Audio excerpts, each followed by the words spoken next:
Welcome, welcome, welcome. I am your host, David Clifton, and welcome to another episode of the Call of Abraham podcast. Let's get started. I want to jump into this topic, and you know how we like to get going. Father God, I thank you. I adore you. I magnify you. I give you all the glory, Lord. Lord, I ask you to forgive us of the sins that we've committed, guide and direct us so we make better decisions, Lord. Lord, I ask that you touch our hearts, touch our minds, touch our spirits, Lord. Allow the message that you placed on me today, Lord, to reach the hundreds, the thousands, and the millions, Father God. I proclaim success. I proclaim relief. I proclaim breakthroughs, Lord God. I proclaim productivity, profitability, Lord God. Lord, I just thank you. I ask you all these things in your son Jesus Christ's precious name. I pray, amen, amen, amen. Again, welcome. Like I said before, I am your host, David Clifton, and this is another episode of the Call of Abraham. I think we are on 29 or 30. Thank God. I can't even, it's hard for me to keep track of them. Things are just moving on. I apologize to you guys for missing last week. I had some previous engagements that I had committed to help some people out, and I couldn't really do the show. And I'm going to get better on that. On the times that things like that happen, I'm going to make sure it's covered. I promise you that won't happen again. But let's get into the show. Uh, we are on the topic of how did and does education play in being a father. And I had a couple emails come in, and I chose one. I actually had several emails come in, and I thank you guys for sending in the emails. And then, for anyone who's interested in sending in your opinion or your story, testimony of a topic that we're dealing with, you see the email scrolling at the bottom of the screen. That's Abraham's Call at gmail.com. That's Abraham's Call at gmail.com.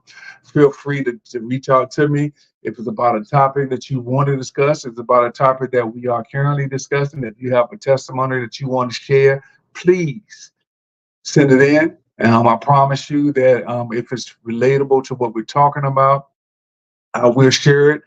I'm trying to stay away from too many controversial things, especially right now, what's going on with the election. I'm trying my best to stay away from it because I know everybody believes in what they believe and all of that. And I have my beliefs. And I know me. Eventually, I'm going to share my belief. I mean, it is what it is. I'm trying to stay neutral, like they say, play Switzerland, but I know I'm not because every day the arrow is getting in me. But for right now, I'm going to try to stay in my lane, like I like to talk about. But if you got something you want to share, feel free to send it in there. If you something you don't like me, send it in there. You won't be the first person that told me that they ain't like me. I'm sure you're not going to be the last. So feel free to send in your opinions. But I have an email that I want to share that's about the topic that we talking about. Um, and here we go. Dear Dave, thank you for using my name, Dave. All this Mr. Clifton stuff is killing me. Dear Dave, I've been listening to your podcast for a couple of months. Thank you for that. And I really enjoy it. My partner from church turned me on to it. I like the way you keep it real about topics and make it relatable to your listeners. Thank you. The topic for the month is how important is education and being a father. I decided to write in because I'm dealing with my wife about what we feel is best for our son. He's starting his senior year in high school, and my wife wants him to go to college like she did, but I feel he would be better off working as a longshoreman like me. Oh, I can understand that. I know there's good and bad to both sides, but I wanted to get your opinion on the matter. My wife knows that I listen to your show, and I told her that I was going to ask you. So I'm depending on you, depending on your help, brother. LOL. He said, no, seriously, give me your honest opinion. Thanks. Well, but my brother, I appreciate you taking the time to write into me. Um, I definitely understand uh, the conversation. And first, I would like to commend you and your wife for um, looking to guide your son. And as I say that, I'm hoping that you're doing it in the right way. And I say the right way, meaning you're looking to guide him and not tell him. And listen to what I mean when I say that. So many times as a parent, with our children, we're telling them what to do all of their lives. As babies, we tell them what, don't touch that, don't do that, do this, do that. As they get older, we continue to do that. But we have to realize that when they're becoming young adults, if nothing else, they have to have an opinion. Too many times, we as parents, we express our opinions and we put it on our kids and we expect them to do as we say, because that's what they've been doing all their life. We expect them to do what we tell them to do. Because in our mind, and most of the times we have good intentions, but in our mind, we feel as though we know what's best for our kids.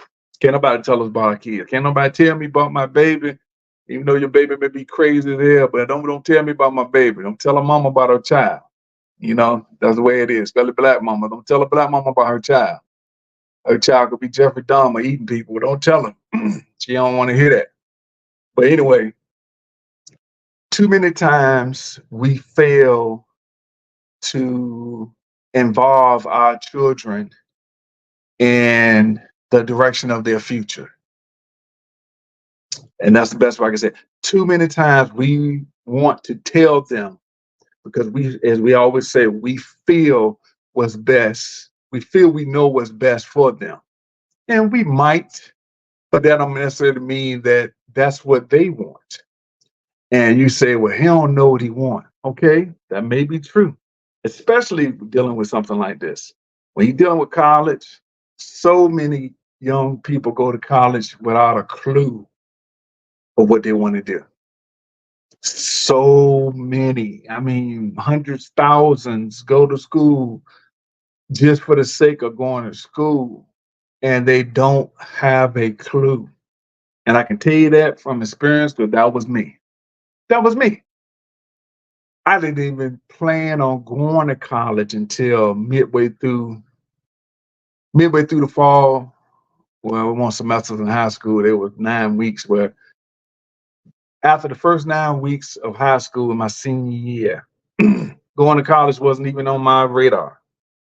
I wasn't thinking about going to college because really that wasn't a thing in my neighborhood. My neighborhood was strong military, middle class, working shipyard, longshoreman. That's why it's awkward when you say longshoreman. I don't know where you're from, but longshoreman was big in our area. It was big in my neighborhood. I had some of the close friends, their parents, their whole families were in longshoremen. So that was definitely what in our community consider a good job to get because it was a career job.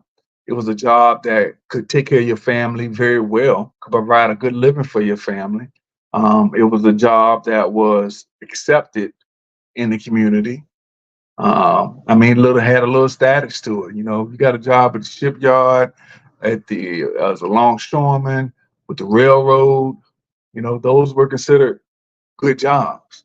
They would say, "Man, he landed with he landed with the longshoreman. He got down in the hall.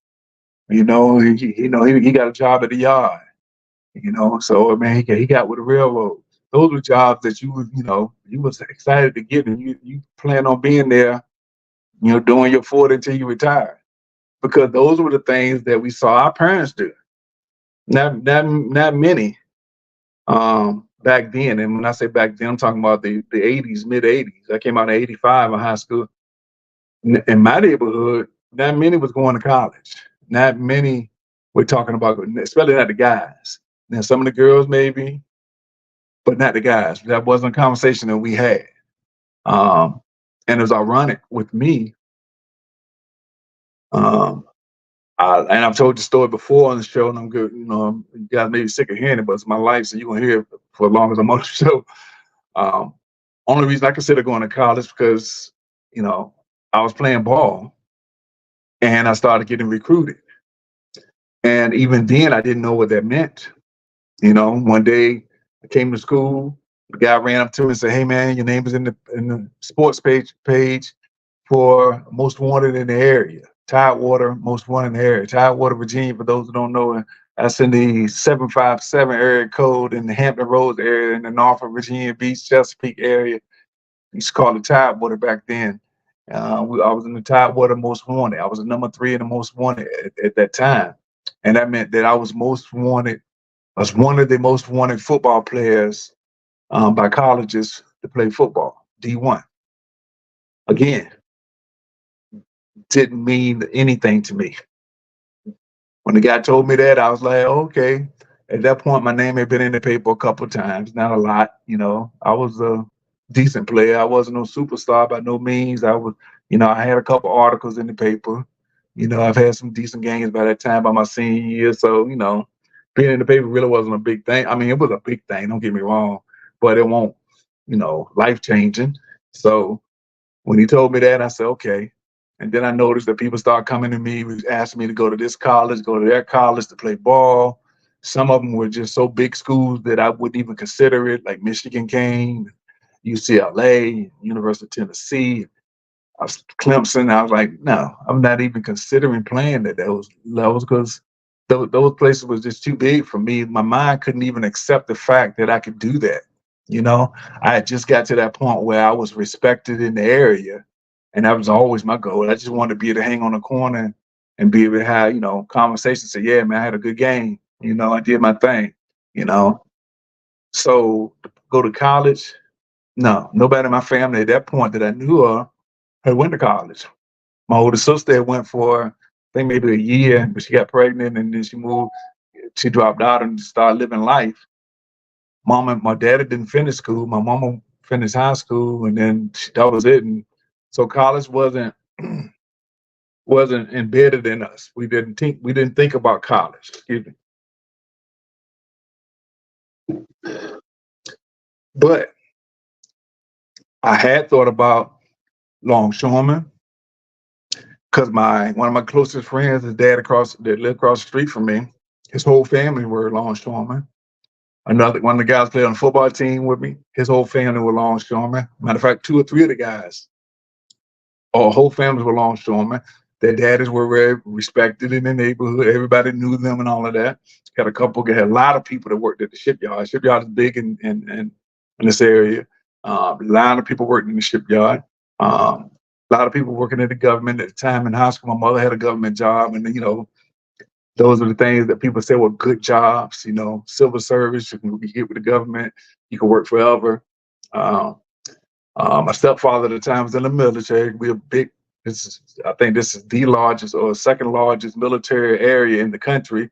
So the military was big. I did have quite a few guys in my neighborhood who, after graduating from high school, they did go in the military, Air Force and Navy, a couple guys maybe the Army.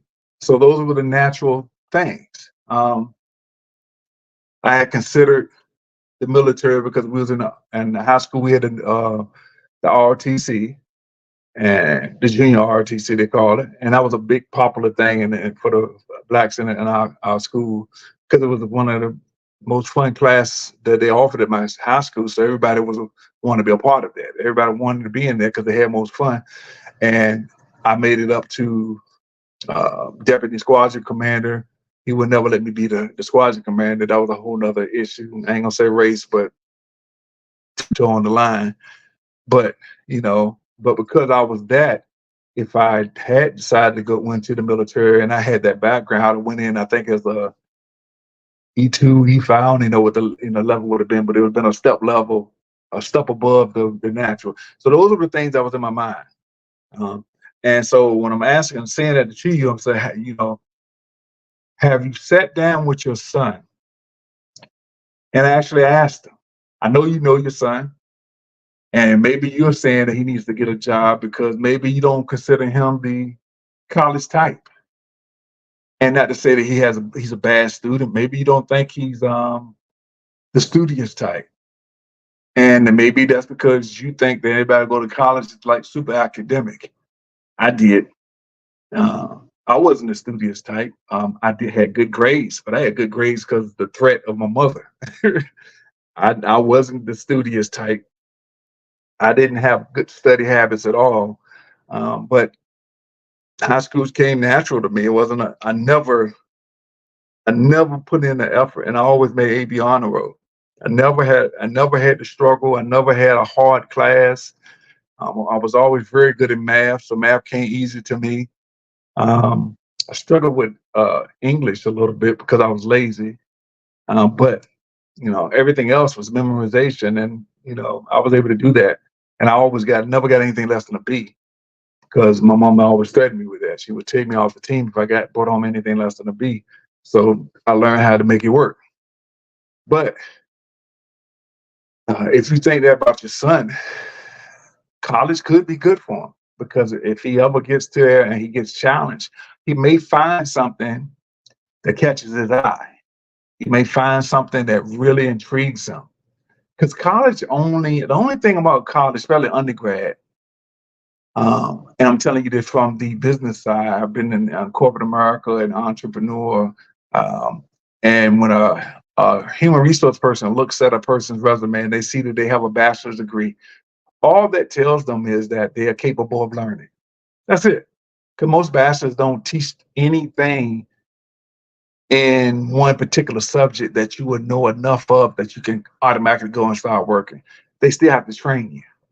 But if you have a bachelor's degree, it teaches them that you're capable of learning. And you may say, well, everybody can know how to learn. No, that ain't true. And you even know that, some people that they a little slow. Some people, for whatever reason, some people can't catch it. Like the old show from the movie Life, where they said a guy like can't get right. It's a lot of people who just can't get right. So that bachelor's degree tells people in human resources and when they're hiring for a job that you're capable of learning. That's all it teaches you. Then when you get a master's, it means that you're capable of teaching. Um, so it's just the different levels. But you always have to be trained. That's like with the doctor. Doctor has to go to school for so many years. And then when they finish undergrad and they go to medical school and they go have to do practicums and all of that, and they still are considered practicing. That's why it's a medical practice. They're always learning. They're always practicing. They see things that are similar that they've seen before, and they know how to treat it based on what they treated another person. But it doesn't mean that it's actually the exact answer. They just say, okay, when I saw a person who had this type of situation before, this is what I did, and from what I've heard, this should work, but there's no guarantees. So they're always practicing. So it's always a continuous learning situation. But anyway, sit down with your son, find out what he wants, and don't be frustrated if he doesn't know. Most, I say, hate to say kids because they're not kids, they're young adults. Most young adults don't know what they want. It all depends on what they're exposed to. It all depends on what they've seen. Prime example, my son is going into his junior year at Virginia State University. Shout out to Virginia State. Hey, you guys are doing my baby right. Y'all taking care of my son. So I'm always give y'all your props. Beforehand, I'm a Hamptonian, so I ain't shout out no other HBCU. It's just the way it was. But I'm shouting y'all out because y'all are looking out for my boy. But for my son, I can remember his senior year. You see, his mother and I had always placed in him about going to college. So that was in his mind. He's always thought about, okay, I'm going to college. They talk about going to college. So he took the initiative to try to look into areas that he wanted to go into. And plus, the people that he was around, his best friends were all very high academic people, straight A students, very studious. They had certain criteria, and I mean, they used to go out, hang out, and they would literally go hang out and study. Opposed to me when I'm hanging out. The last thing I'm doing is studying. Especially in high school, but they would literally go. They would have, dates and go to the Starbucks and study, or go to the library and study. And it literally would blow my mind because that was not me. And I'm so glad he's not like me in that area. But he had a different persona about him. And he had already, one time I asked him, I said, man, what is it that you want to do? And he said, I want to study psychology. I said, yeah, why is that? Because honestly, when he said that, if you'd asked me what jobs he could have done in psychology, I wouldn't have had no idea. I'm a college graduate, experiencing so many businesses and all that. I've been like, I don't know, you know. And he was like, I want to open up a mental health clinic, to help minorities because there's a strong need for minorities to get mental health treatment. Literally blew my mind. Blew my mind. I told his mother, and she was like looking at me, started. I was like, wow. So this dude is on another level. I would have never said anything like that. I think he was 17 at the time. I would have never had the maturity to say anything like that. I remember, I think I was going into my sophomore, junior year before I even decided what I wanted to major in. My first 2 years, I majored in football and party, and in that order. It was like, yeah, I went to, well, I ain't gonna lie, I didn't go to class my freshman year. That's why I got in academic trouble. Not that I wasn't capable, I didn't go to class. I didn't have the discipline because I didn't have the direction of what I wanted. I had no idea. I had no clue of who I was and what I wanted to be. So again, back to your son. Try not to make decisions about his future without involving him in the discussion. I'm gonna say it again. Try not to. And I say try because it's hard because you guys are parents and you've been telling him what to do and directing him, and it's never been a discussion. He gonna do what I tell him to do. That's the mind of the parent. But you gotta realize he's growing up. He's stepping out. You're talking about his future. You're not talking about, you're talking about his future. And you may say, he gonna do like I tell him to do. Is no, it don't work like that now. Because this is what he gonna do. There's too many of us as parents think we still can dictate our children's lives, and some of them still do. Some of us still manipulate our kids. And I'm gonna tell you to your face, you're wrong. If that's what you're doing, you're wrong. I don't care how you justify it. I don't care what history and what you got, all type of examples. I don't care. If you making decisions about your child's life without that child having an opinion about that, you're wrong. Because even if they do like you asked them to do, they're going to resent you for it, especially if there's something that they don't want to do. They're going to resent you. They eventually they're going to get to the point where they're sick of doing this just to please mama or daddy. And they're going to resent you for it. And it's just sad to say some people don't come to that conclusion until later on, till they're in the middle of their career, and they realize that, man, I ain't never want to do this. I only did it because my daddy told me to do it, And if they don't know, and you feel, well, he don't know what he want to do, I need to help him. Try to find out what excites him. Try to find out what he's interested in. And then yours probably like mine, well, you don't know, because these kids are different. For lack of, I don't know what else to call it. They different. Some of them don't seem to be interested in nothing. We're dealing with that with my grandson. He's 12, and Lord knows we trying our best to figure out what this boy, what can catch his interest. Because the boy just walks around without a care in the world and ain't interested in nothing. And it's sad to say, when kids are like that, we automatically think they're lazy or, misguided, but they just haven't found that thing yet. So, but with your child, ultimately it's his decision. And I know that probably, stepped on some toes right there, Either you or your wife may be cussing at me right now because I ain't saying what you want me to say, but ultimately it's his decision because, I'm going to tell you what you don't want to do. You don't want to send them to college, especially if you ain't going on no scholarship or nothing like that. You don't want to send them to college only to find out that college ain't for them. Because you're gonna be mad because you're gonna spend some money. Unless you go on the community college route and to the state college route, even then you still spending some money. If you go to private school and all, private colleges, man, you're talking about you spending about $100,000 minimum. And even if you got it like that, who in the world want to spend that kind of money when you don't have to?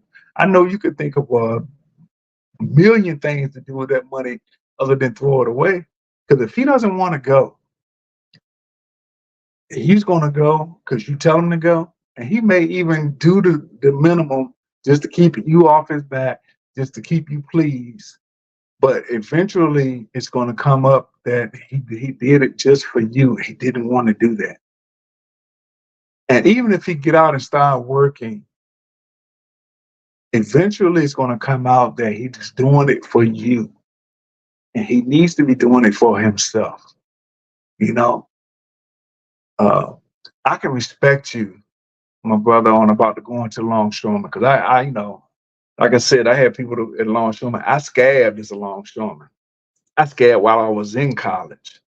I had opportunity to drop out of college and start working full time. One of my old girlfriend's uncle had a gang down at the hall, and I would come home on summers or winter break and go down there, and he would put me on on his gangs because he knew me, and he'll let me work. And the money that I was making literally blew my mind. And I wasn't a lazy person. I didn't mind working. It wasn't like back breaking work. It was work, but it won't, you know, back breaking work. It wasn't nothing crazy. It was definitely something I could see doing. And the money I could definitely see making, you know, and I could see taking care of my family with it. So it was hard on many occasions to even go back to school. I think maybe if it wasn't for the fact that I was playing ball and I had to look forward to playing ball, um, I probably wouldn't have went back on many occasions, you know, because of the money I was making. So you need to find out what he wants to do. Um, if he doesn't know, you may want to consider let him work for a year. You know, take a year off, work before he go to school. If he decides he wants to go to school, he may not like working. You know, let him stay home. If you got to hook up with him down at the hall, let him work. You know, let him work. You know, he may make that money and decide, hey, what I'm going to college for? I like this money. You know. Now on the flip side, with your wife, I can respect it. I know many families, especially you know African American families, who all the kids, you know, everybody in the family went to school, and they've experienced success, a lot of success, and it's hard to debate them on whether they feel college is good for you or not. But see, I have to ask your wife the same thing. Have you guys placed the importance of college in your son's mind, as I'm sure your family did in your mind? Because if you're from one of those families that you know, grandfather graduated, your father and mother graduated, and you went to school, and you and your siblings went to school, and it wasn't even a question, you know, have you guys created that environment for your son? Or have you allowed him to do his thing with the assumption that he was going regardless, and you never really had a discussion with him? Um, one thing I can say that I felt that I did good. I can't say I. Um, Me and my son's mother, we did good with. We talked with our son. You know, even though sometimes it's very hard to do. Lord knows, boy. Sometimes he walk around. You know, he'll get in a chatty moment where he'll talk my head off, and then sometimes you can't pull two words out of him. Uh, it just you just can't.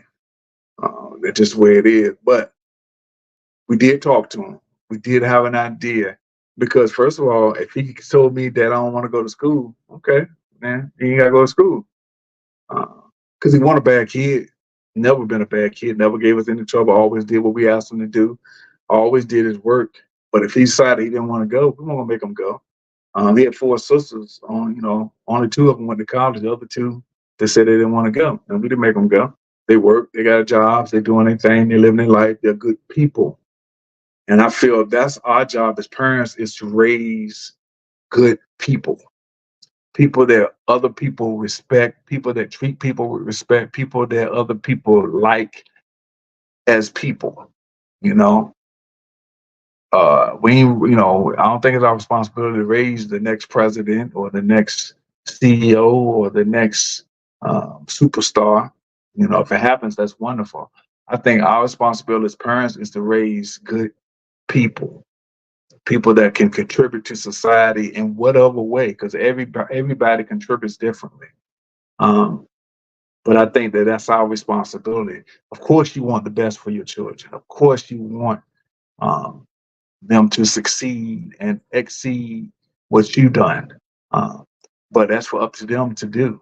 All you can do is lay the path down, love them, guide them, be there for them to support them.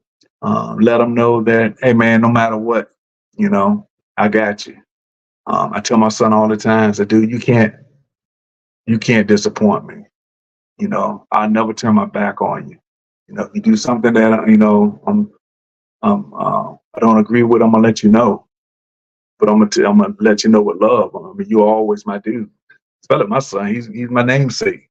So I can't turn away from him. He might got my name. I tell him that jokingly, but it's the truth. He's my guy, and there's nothing he can do that'll make me turn my back on him. He's me. So that'll never happen. And I think if you guys sit down, and I hope that this hasn't become a competition between you and your wife. And I'm gonna say that again. I hope you guys haven't decided that, you know, my way is the best way and I'm gonna win. And you're forgetting all about what's the whole point, what's the purpose, which is your son.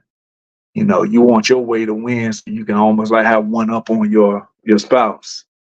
I mean, come on, y'all. We trip off of silly stuff like that. Please don't let that be the case. And if it is, one of y'all, whoever it is that's feeling like that, you got to step back. It ain't about you. It's about your son. And if he doesn't have a clue, if you talk to him and say, hey, man, do you want to go to school?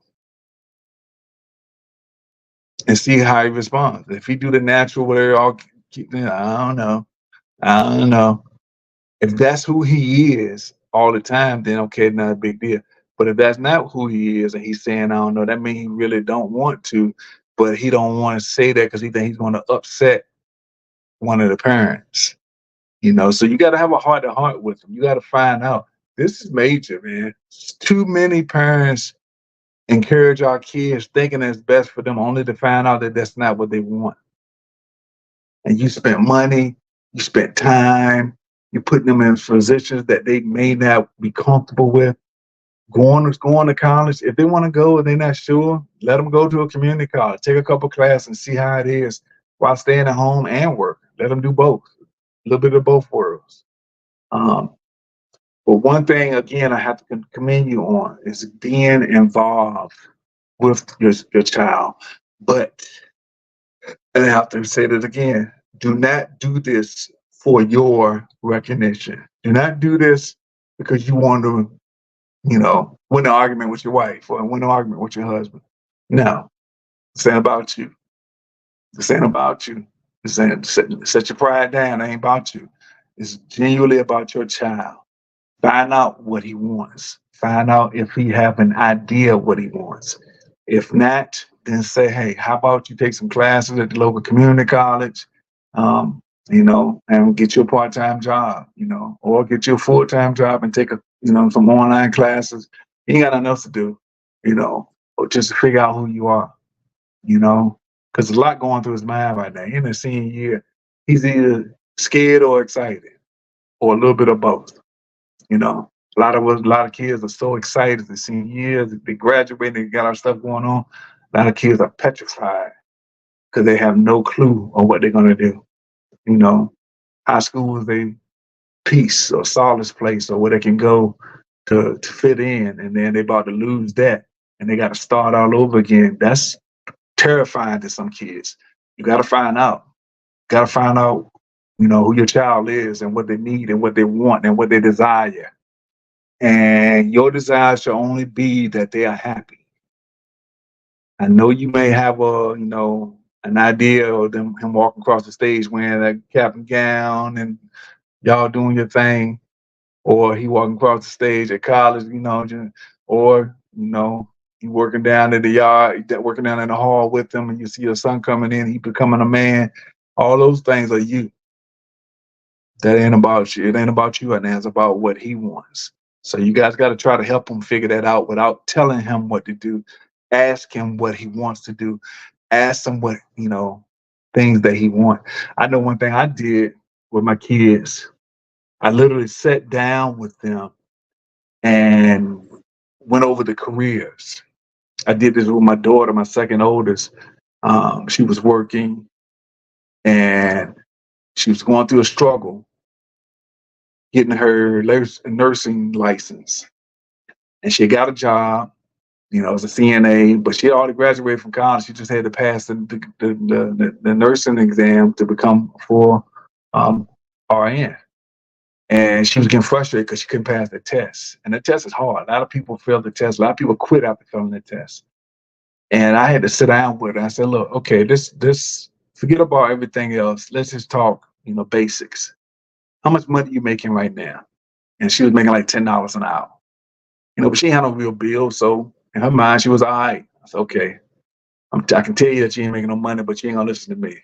But let me show you what you'll be making once you pass this test. I think at this time she had failed the test like 4 times. 4 times. Not knowing that she gonna fail it another 5. And I think the test was costing like $225 a test, $225 a test. And she was getting frustrated. I can't blame her for getting frustrated. She was getting frustrated. I was getting frustrated for her. But I had to break it down to show her. I said, okay, you making $10 an hour. I calculate. I said, just how much your check is probably every 2 weeks, right? She said, yeah, about that. I said, okay. I don't want you to take my word for it. Let's Google it. This is how much a RN makes in Southside Virginia on an average. I said, this is what your check will look like, after tax everything. The amount literally blew her mind. Her eyes got bugged and she was like, are you serious? I said, dead serious.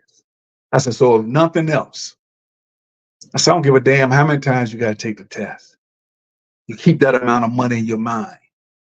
I said, you realize that a test is keeping you from changing your paycheck to that. Just a test. You've gone through, you've taken the courses, you've graduated, you've done the hard work. All you need is this test. And think about what you can do with that money once your check changed.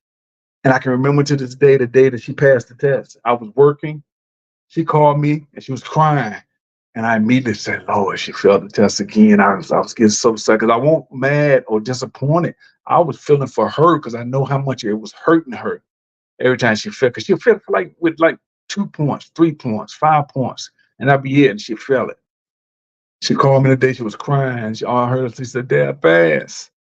I pulled over because I was driving. I bawled like a baby. I was so happy for her. I was so happy for her. I cried like a baby. And she told me, she said, Dad, and I went to work the next day and I went to HR and I told them that. She said they instantly, on the spot, changed my pay scale. Instantly.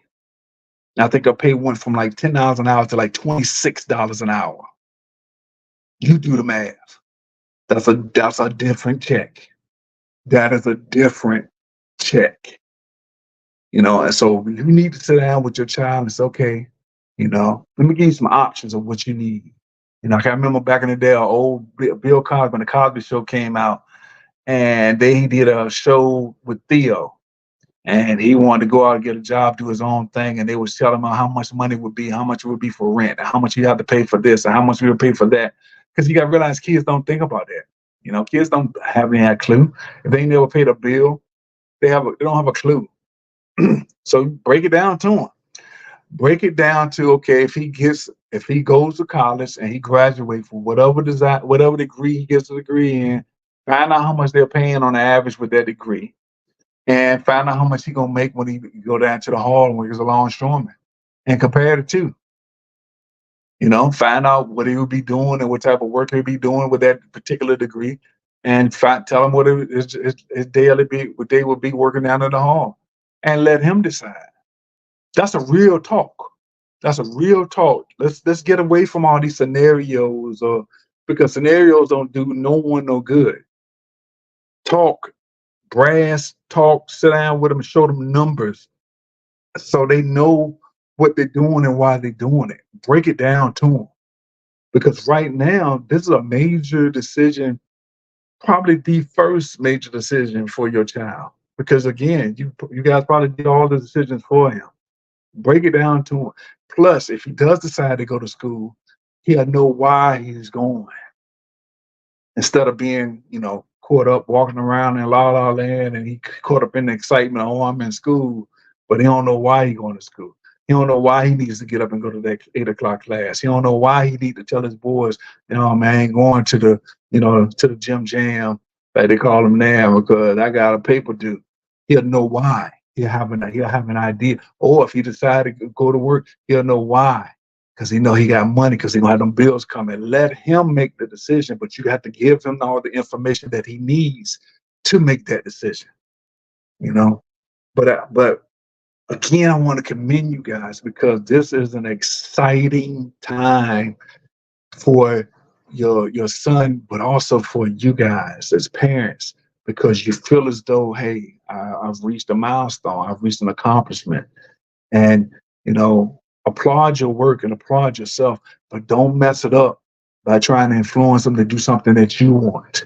Find out what he wants, find out what pleases him, and help him do that. He may not want to do what you want him to do, and he has the right. And I know you don't like saying that, but what you mean he got a right? He's my child. No, he's slowly moving out of that my child title until he's becoming his own man. And that's hard to let go for a lot of people. But you're gonna have to you have to get to that point and realize that that's what I'm dealing with. So guys, I want to end it on that. I enjoyed it. It was a great topic. We're gonna keep going on. So if you guys have anybody's listening have any questions or emails or comments that they want to send or share your stories, please send it to the email that's scrolling at the bottom of the screen, Abraham's Call at gmail.com, Abraham's Call at gmail.com. I want to continue mentioning my sponsors, the Solar Educator, Educating America about the benefits of switching to solar.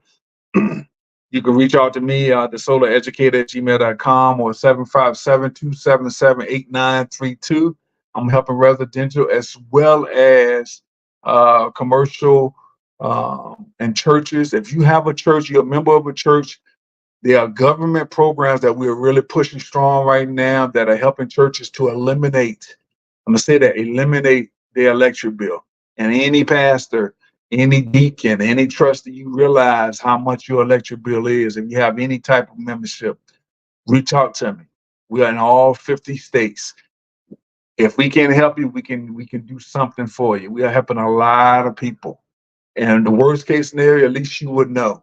But don't allow the money that's in the government right now that's available run out, because we have a new administration coming in. No matter who wins, a new administration will come in. In January, you don't know what their budget's going to be like. Don't think because the same side comes in, it's going to keep it the same. That's not true. They may decide, okay, we're going to use this money for something else and go another direction. So find out if your church qualifies to give some assistance just by reaching out to me. 757-277-8932 or the solareducator@gmail.com.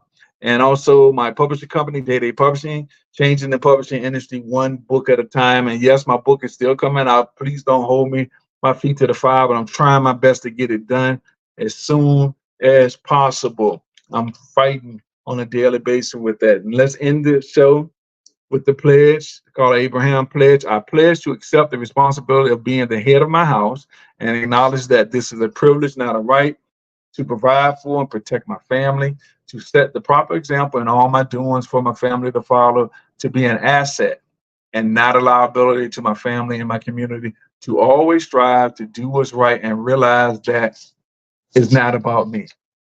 Guys, ladies, I appreciate you spending time with me. I appreciate you guys taking a few times out of your busy schedule.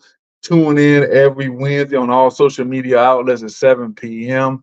And if God's willing, I'll see you guys next week. And like they say, if the creek don't rise, we'll all be here. Thank you. And guys, have a wonderful week.